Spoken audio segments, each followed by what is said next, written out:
Ya, kita yakin Allah akan mendengar doa kita, dan yakin Allah akan menerima sholat kita asalkan kitanya sungguh-sungguh di dalam melaksanakan sholat. Kemudian yang keenam, ya, yang keenam adalah adabnya ada sikap al-haya. Haya artinya sikap malu. Ada merasa malu terhadap Allah atas segala kekurangan, ya, dan celah yang terdapat di dalam sholat kita, ya. Ada rasa malu terhadap apa yang kita lakukan, ya. Malu terhadap salah dan dosa kita kepada Allah, malu dengan keterbatasan kita kepada Allah, ya. Kadar itu, dengan ada rasa malu ini, dengan kekurangan kita, malu dengan kelemahan kita, ya, maka kita akan berusaha sholat yang terbaik.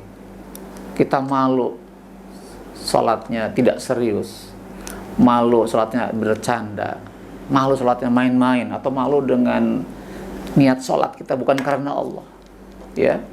Allah tahu sholat kita, Allah tahu isi hati kita, Allah tahu pikiran kita. Maka karena tahu itu, karena kalau kita asal-asalan malu di hadapan Allah, maka kita akan berupaya untuk salat yang sebaik-baiknya. Anakku sekalian, nah itu adalah merupakan adab salat secara umum, ya. Jadi secara umum adab salat itu tadi ada 6 hal harus kita lakukan. 1, hudurul qalbi, menghadirkan hati. 2, at-tafahum, memahami apa yang kita baca. At-ta'zim, mengagungkan Allah. Ada haibah, khauf, takut kepada Allah. Ada roja, berharap kepada Allah. Dan kelima ada al-haya, malu kepada Allah. Itu merupakan adab sholat secara umum. Dan baiklah, sekarang kita akan masuk ke adab sholat secara khusus, ya, gitu. Maksudnya adalah kita sholat mengikuti aturan yang telah ditetapkan dalam syariat Islam, ya. Jadi kita sholat melakukan gerakan, melakukan perbuatan, terus membaca bacaan sholat. Nah, kita lakukan sesuai dengan aturan syariat Islam. Ada 2 hal yang harus kita pahami di dalam adab secara khusus ini. Yang pertama, kita sholat harus terpenuhi syarat-syarat sahnya sholat. Itu yang pertama, ya. Jadi yang pertama, kita harus paham dan harus memenuhi syarat sah sholat. Karena sebagai gerbangnya itu adalah ini. Kalau tidak terpenuhi syaratnya, maka sholat tidak akan diterima. Untuk sekalian, ada 4 syarat sah sholat harus diperhatikan oleh kita sebelum sholat. Yang pertama adalah kita harus suci. Badan kita harus suci. Pakaian kita harus suci. Tempat sholat kita harus suci.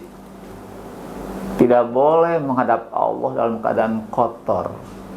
Tidak boleh. Karena ingin menghadap Allah, maka badan kita, pakaian kita, tempat sholat kita harus suci, harus bersih. Suci dari apa? Suci dari hadas dan najis, ya. Ada 2. Jadi, dari hadas dan najis harus suci dari kedua itu. Apa itu hadas? Hadas itu adalah kotoran yang keluar dari tubuh kita, ya. Sesuatu yang keluar dari tubuh kita, baik dari pintu depan maupun pintu belakang. Bisa berupa zat padat, zat cair maupun gas. Itu hadas kecil, ya. Seperti buang air kecil, ya. Buang air besar. Itu hadas kecil, ya. Bagaimana cara mensucikannya?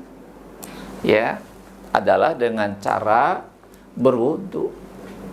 Jadi kalau ingin menghadap Allah, sholat, harus berwudu dulu, ya, gitu. Nah, bagaimana cara wudunya? Anda sudah paham, ya.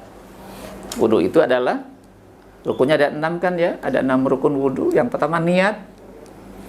Niat wudu itu ketika membasuh muka. Yang kedua adalah membasuh muka